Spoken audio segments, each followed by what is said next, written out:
नमस्कार, स्वागत है आप सभी का CNBC आवाज पर। आप देख रहे हैं खिलाड़ी नंबर 1 और भारतीय बाजारों का आज ये फ्राइडे वाला सेशन तेजी के साथ शुरू हुआ। 131 अंकों की बढ़त पर अभी भी निफ्टी कारोबार कर रहा है। निफ्टी बैंक ऊपरी लेवल से थोड़ा सा शांत है। कल की तेजी के बाद थोड़ी सी यहाँ पर नरमी के साथ ट्रेड, सिर्फ 10 पॉइंट ऊपर। मिड कैप इंडेक्स भी 47 अंकों की बढ़त पर कर रहा है कारोबार।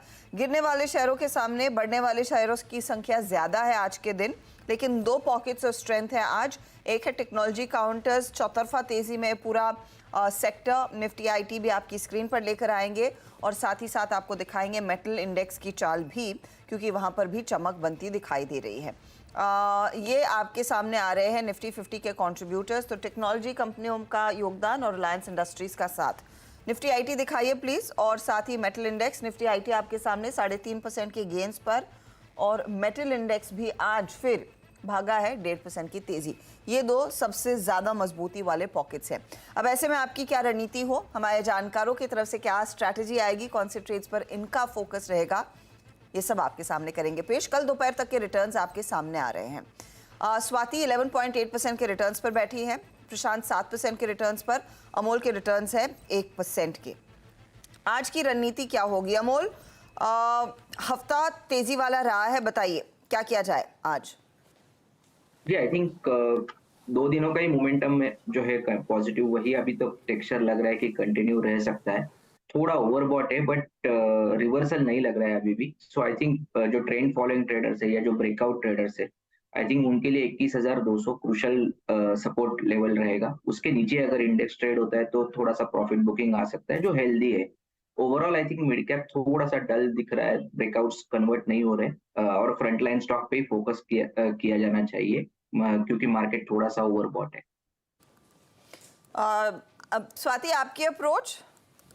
Yes Harshada ji, good morning. First of all definitely मेरा व्यू पॉजिटिव है। जिस हिसाब से लेवल्स अभी भी मेंटेन रख रही है निफ्टी 21,000 साइकोलॉजिकल मार्क, काफी स्ट्रांगली बिहेवियर रखा है निफ्टी में। स्टॉक वाइज हम लोग सेक्टोरियल रोटेशन देख रहे हैं, तो which is very positive indication. मुझे लगता है यस, मेरा व्यू टारगेट्स मैंने पहले कोट किए थे 21,400, वो ऑलमोस्ट टच होने आ रहे हैं। आई बिलीव एक बार वो क्रॉस कर देंगे 21,600 के लेवल्स ओपन अप हो जाते हैं, तो व्यू इट्स डेफिनेटली पॉजिटिव है। हो सके तो यहाँ पे करंट लेवल पे अगर 400 के आसपास आता है तो प्रॉफिट्स बुकिंग थोड़ी बहुत करनी चाहिए, और एटलीस्ट अपने स्टॉप लॉस ऊपर के साइड ट्रेल करते चलना चाहिए। ऐसी स्ट्रैटेजी आप मेंटेन रख सकते हो, बट व्यू डेफिनेटली पॉजिटिव है मेरा जब तक 21,000 के लेवल्स इंटैक्ट है। प्रशांत, निफ्टी बैंक आज थोड़ा सा नरम है, आपकी रणनीति क्या होगी इधर? जी हर्षा जी, हफ्ते की शुरुआत में ही मैंने एक राय रखी थी कि अगर फ्यूचर्स 47,500 क्रॉस करे तो हमें 48,000 के लेवल दिख जाएंगे, तो मुझे हिसाब से कल ही टच हो गए। तो नेचुरल है एक राउंड नंबर पे प्रॉफिट बुकिंग होना। ओवरऑल अब जिनके पास लॉन्ग पोजीशन हो वो 47,500 पोजिशनली और 47,650, 47,650 सारे फ्यूचर्स के लेवल होंगे, इससे ट्रेल करें। और मुझे लग रहा है अब फिर से अगर कल के हाई के ऊपर हम ट्रेड करें, यानी करीबन 48,050 के ऊपर, तो और एक मोमेंटम ट्रेड बन सकती है जो हमें और 300 पॉइंट 48,300 तक ले जा सकती है। ओवरऑल दोनों इंडाइसेस में अब मुझे लग रहा है कि थोड़ी जो स्टीम बाकी है वो बैंक निफ्टी में होगी। निफ्टी में ट्रेल थोड़ा क्लोजली करना होगा। ओके, तो ये फिलहाल आपके लिए व्यू क्लियरली निफ्टी बैंक दोनों पर। अच्छा, अब ट्रेड्स लेना शुरू करते हैं। स्वाति का पोर्टफोलियो में लेकर आती हूँ स्क्रीन पर। संवर्धन मदरसन के साथ ये अभी भी बनी हुई हैं। मेरे ख्याल में पूना फिनकॉप भी ये आप होल्ड कर रही हैं, और आज सुबह में गेल बुक किया। स्वाति, नया क्या जोड़ेंगी? ये हर्षिता जी, मैं 2 काउंटर्स होल्ड कर रही हूँ, मदरसन सुमी और पूना वाला। दोनों में मुझे लगता है कि मोमेंटम अभी भी बरकरार है, तो मेरे टारगेट्स इंटैक्ट है। करंट लेवल पे मैं ग्रेफाइट ऐड करना चाहूंगी, 536 के रेंज में ये चल रहा है। ये काफी दिनों से कंसोलिडेशन फेज में था, 525 से 510 के रेंज में आज उसने ब्रेकआउट दिया है, तो एक काफी स्ट्रॉन्ग मोमेंटम रैली हम देख रहे हैं। अपर बैंड बॉलिंग का बैंड में ये चल रहा है, तो मुझे लगता है जिस हिसाब से इसके टेक्निकल प्लेसमेंट्स है काफी स्ट्रांगली अपसाइड में 570 तक हमें टारगेट्स देखने मिलेंगे, तो करंट लेवल पे बाय कीजिएगा। 515 का स्टॉप लॉस प्लेस कीजिएगा फॉर इमीडिएट टारगेट ऑफ 570। 570 के टारगेट के लिए ग्रेफाइट इंडिया तेजी वाला ये ट्रेड आपने दिया है। यहाँ पर आपकी राय तेजी की है। अमोल का पोर्टफोलियो देख लेते हैं। जेके पेपर एग्जिट किया कल, जुबिलेंट फूड बुक किया है कल 562 के लेवल्स पर। अच्छा चला था वैसे जुबिलेंट फूड। बताइए अमोल, आज के लिए नया ट्रेड क्या होगा? मैं फ्रंटलाइन स्टॉक पे फोकस कर रहा हूँ, तो मुझे टाटा मोटर्स अच्छा लग रहा है। करंट लेवल 725 के आसपास चल रहा है। पोजिशनल पॉइंट ऑफ व्यू से स्टॉक टाइम लेगा थोड़ा सा, 775 तक जा सकता है और 710 उसका पोजिशनल स्टॉप लॉस रहेगा। मार्केट थोड़ा ओवरबॉट है, स्टॉप लॉस स्ट्रिक्टली फॉलो करें। ओके, तो ये स्टॉप लॉस काफ़ी क्लोजली ट्रैक करना है, आपने फॉलो करना है। इन ट्रेड्स में 701 का स्टॉप लॉस दिया जा रहा है, टाटा मोटर्स पर 775 का आपका टारगेट रहेगा। अच्छा, जुबिलेंट फूड आज थोड़ा सा लड़खड़ाया, तो आपने टाइमली शायद बुक कर लिया है, क्योंकि सुबह में भी इसकी चर्चा हो रही थी और उम्मीद थी कि आज फिर मजबूत रहेगा। मजबूत खुला लेकिन फ्लैट हो गया, तो आपने टाइमली एग्जिट कर लिया। प्रशांत का पोर्टफोलियो देख लेते हैं। प्रशांत ने फिलिप्स कार्बन ब्लैक में PCBL में एग्जिट किया और नज़ारा टेक को होल्ड कर रहे हैं। प्रशांत, आज का नया ट्रेड? जी हर्षा जी, अनफॉर्चुनेटली फॉर्चुनेटली मेरा भी फर्स्ट पिक ग्रेफाइट था, बट क्योंकि वो सिलेक्ट हो चुका है तो मैं जेंसा टेक के साथ जाना चाहूंगा। करीबन 592 593 के रेंज में ट्रेड कर रहा है। स्टॉप लॉस मेरा होगा 550 550। मैं टारगेट देख रहा हूँ ऑलमोस्ट 690 तक के, इस पे 690। 690 का टारगेट रहेगा। जेंसार पर एक व्यू तेजी का बन रहा है। प्रशांत, कोई और दूसरा ट्रेड इस समय है आइडेंटिफाइड? जी हर्षा जी, मैं थोड़ा सा वेट करना प्रेफर करूंगा। ऐसे तो 2 स्टॉक्स रडार पे है, बट थोड़ा कंफर्मेशन के लिए वेट करूंगा। अमोल, आपका क्या प्लान है? नहीं, मैं भी वेट ही करूंगा दूसरे स्टॉक के लिए। ओके, तो इंतजार रहेगा दूसरे स्टॉक के लिए। अच्छा, इस बीच में मेटल्स पर आप लोगों की राय लेना चाहती हूँ, क्योंकि आज देखिए across the board metal stocks में तेजी बन रही है। JSW steel, Tata steel, Hindalco जैसे काउंटर्स, इधर वायदे में नाल्को जैसा स्टॉक अच्छे वॉल्यूम्स पर भाग रहे हैं काउंटर्स। कोई ट्रेड जो लिया जाए अमोल? आई थिंक हिंडाल्को और टाटा स्टील के फॉर्मेशन मुझे अच्छे लगे। टाटा स्टील भी एक रेंज ब्रेकआउट है और Hindalco up trend continuation formation में है। सो ये दोनों पैटर्न्स ऐसे हैं कि जो अप ट्रेंड मोमेंटम कंटिन्यू रख सकते हैं। सो हिंडाल्को में आई थिंक 565 570 के लेवल आ सकते हैं। 540 541 का एक सपोर्ट दिख के आ रहा है। प्रशांत, आप कुछ पिक कर रहे हैं इस समय? जी यहाँ पे हर्षा जी, मेरा जो फर्स्ट पिक था वो JSW स्टील था, but very near to the targets. तो वहां पे तो मेरी सलाह होगी प्रॉफिट बांधने की। बट टाटा स्टील एक just on the verge of breakout है, करीबन 134 पे ट्रेड कर रहा है। तो यहाँ पे आप 130 पे स्टॉप लॉस रख के लॉन्ग जा सकते हो, स्पॉट क्लोजिंग बेसिस पे स्टॉप लॉस रख के।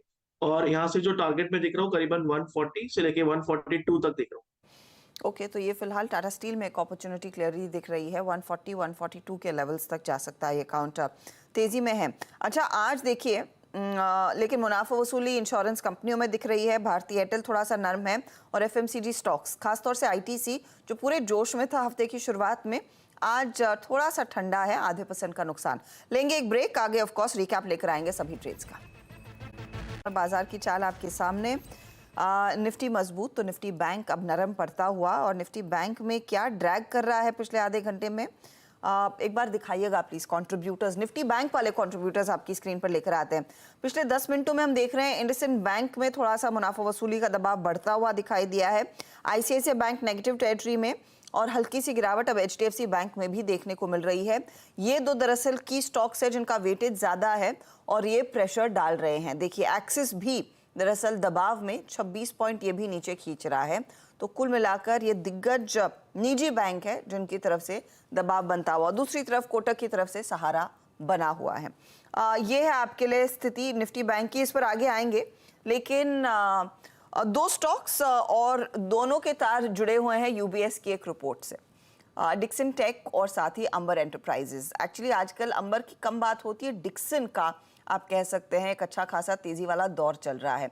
तो रिपोर्ट क्या कह रही है इन दोनों ही कंपनियों पर, उस पर बात करेंगे।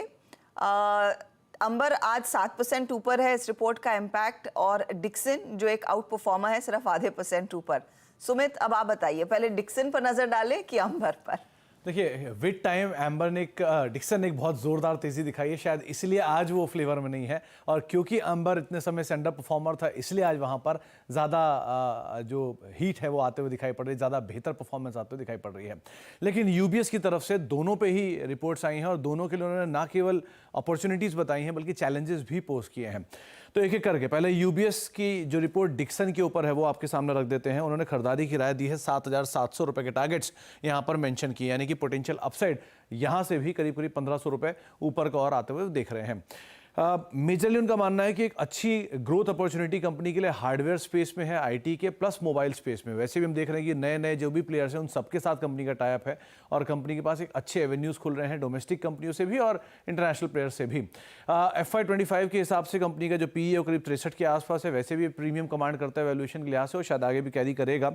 उनका मानना है कि एक अच्छी आय ग्रोथ 41% के आसपास की आय ग्रोथ गोइंग फॉरवर्ड आते हुए दिखाई पड़ सकती है अगले 3 सालों के लिए। थोड़े चैलेंजेस रहेंगे। चैलेंजेस ये हैं कि कंपनी के पास ऑर्डर ज़्यादा हैं और एग्जीक्यूशन की कैपेसिटीज उतनी नहीं है, लेकिन वो नई कैपेसिटी लगा रहे हैं तो उसका भी एक इम्पैक्ट आने वाले समय में देखने को मिल सकता है। तो बेहतर ऑर्डर फ्लो है और अच्छे एग्जीक्यूशन वहाँ पर रहेंगे। इसके अलावा अब एम्बर के ऊपर जो यूपीएस की रिपोर्ट आई है, उनका मानना है कि करीब 4,075 रुपए के टारगेट्स यहाँ पे बनते हुए दिखाई पड़ेंगे, यानी कि पोटेंशियल अपसाइड यहाँ से अभी की तेजी के बावजूद 700 रुपए 800 रुपए के आसपास की देखने को मिल रही है। उनका मानना है कि एक अच्छे ग्रोथ के trigger specially consumer durable space की तरफ से बढ़िया ऑर्डर रहेंगे और यहाँ पर भी घरेलू प्लस अंतर्राष्ट्रीय दोनों तरह की कंपनियों की तरफ से अच्छे ऑर्डर आएंगे। जिस तरह की हीट की अब सिचुएशन बढ़ रही है, वैसे वैसे नए एसी के मॉडल्स और वो कंपनी के लिए एक अच्छे आउटसोर्स प्लेयर एम्बर जैसी कंपनियां बनाते हुए दिखाई पड़ेंगे। कंज्यूमर और एक्सपोर्ट दोनों स्पेस को लेकर कंपनी के लिए एक अच्छी डिमांड रहेगी। कुछ चैलेंजेस यहाँ पर भी आने वाले हैं। जो चैलेंजेस की बातचीत की गई है उसमें एक तो लेबर को लेकर यहाँ पे इश्यूज कंपनी फेस कर सकती है गोइंग फॉरवर्ड। इंटेंसिटी कंपटीशन की थोड़ी ज़्यादा होते हुए दिखाई पड़ रही है आने वाले समय में और साथ ही साथ जो कमोडिटी के प्राइसेस हैं वहाँ पर वोलेटिलिटी कंपनी के मार्जिन्स को इरोड करते हुए दिखाई पड़ सकती है। तो ये कुछ चैलेंजेस रहेंगे जो कि एम्बर फेस कर सकता है गोइंग फॉरवर्ड, लेकिन खरीदारी करके चलने की राय उनकी तरफ से मोर लेस 4100 रुपए के आसपास टारगेट, इसीलिए एक बढ़िया तेजी आज दोनों स्टॉक्स के अंदर आते हुए दिखाई पड़ रही है। दोनों ही स्टॉक्स में बहुत ही बढ़िया मूव देखने को मिला है। शुक्रिया इस अपडेट के लिए। अच्छा स्वाति, अगर आप देख सके अंबर का चार्ट, कंसिडरिंग ये स्टॉक फाइनली जागा है, डिक्सन एक आउट परफॉर्मर था, अब अंबर भी रेडार पर आता हुआ, आज की 7% की तेजी के बाद अगले पड़ाव क्या रह सकते हैं? क्या चार्ट्स पर कुछ एक्शन आगे और बढ़ने के आसार हैं या नहीं? यस डेफिनेटली, जिस हिसाब से उसने प्राइस एंड वॉल्यूम का मोमेंटम कैच कर रहा है काफी स्ट्रांग है। मुझे लगता है ये वापस एक बार 52 भी खाए जो कि 3480 के रेंज में, वहां तक मोमेंटम रैली के कंटिन्यू हो सकते हैं। यानी यहाँ से हम लोग मैं एक्सपेक्ट करूँ कि 100 पॉइंट्स का मोमेंटम मिलेगा। नीचे में फिलहाल तो इमीडिएट सपोर्ट लेवल है 3200 लेवल्स का, तो जब तक वो लेवल इंटैक्ट है तब तक डेफिनेटली व्यू पॉजिटिव रहेगा एंड होल्ड करने चाहिए लॉन्ग पोजीशंस। तो मूव्स आए हैं जबरदस्त और जब तक वो लेवल्स जो अभी अभी स्वाति ने मेंशन किए वो इंटैक्ट है तब तक आप तेजी में रह सकते हैं। फाइनली डिक्सन में तेजी लौटती हुई दिखाई दे रही है। चलिए इस बीच खिलाड़ी नंबर 1 का रैप आपकी स्क्रीन पर लाना शुरू करेंगे। पहला किसका पोर्टफोलियो आ रहा है? प्रशांत का। नज़ारा टेक इन्होंने कैरी किया, 940 का टारगेट, 820 का स्टॉप लॉस। जेंसार इन्होंने फिर ये टाटा स्टील कब जोड़ा? टाटा स्टील आपने खिलाड़ी में तो नहीं जोड़ा ना प्रशांत? जी नहीं, ये तो हाँ, मैंने वही मेटल्स पे आई। हाँ, ये मेटल्स पे, वही मैं कंफ्यूज हो गई। प्रोड्यूसर मैडम इसको प्लीज निकालिएगा, टाटा स्टील खिलाड़ी वाला स्टॉक नहीं है, उन्होंने ऐसे ही मेंशन किया था क्योंकि मैं क्यूरियस थी अगला पड़ाव क्या रहेगा। तो ये दो ट्रेड्स हैं, नज़ारा टेक 940 वाला टारगेट और स्टॉप लॉस 820 का, जेंसार 690 का टारगेट है, ये नया आया है, और स्टॉप लॉस 550 का। अब रिटर्न्स क्या बन रहे हैं? नज़ारा 2.25% ऊपर है, जेंसार हल्की बढ़त दिखा रहा है। अगले ट्रेड पर आते हैं और अगला पोर्टफोलियो आपको दिखाते हैं, लेकर आइएगा प्लीज डायरेक्टर साहब। अमोल का, अमोल ने एक ट्रेड जोड़ा है, वो दिग्गज टाटा मोटर्स है, एक जगह खाली है वो बाद में भरेंगे। और 775 का टारगेट, 710 का स्टॉप लॉस, इधर रिटर्न्स बन रहे हैं करीब 0.28% के। अब आइए स्वाति के पोर्टफोलियो पर दो ट्रेड्स इन्होंने कैरी किए, एक नया जोड़ा है, जो नया है वो है graphite India, 570 target, 515 stop loss, Poona वाला फाइनेंस 470 का टारगेट, 410 स्टॉप लॉस, और संवर्धन मदसन 110 का टारगेट, 93 का स्टॉप लॉस है। रिटर्न्स देखिए यहाँ क्या बन रहे हैं।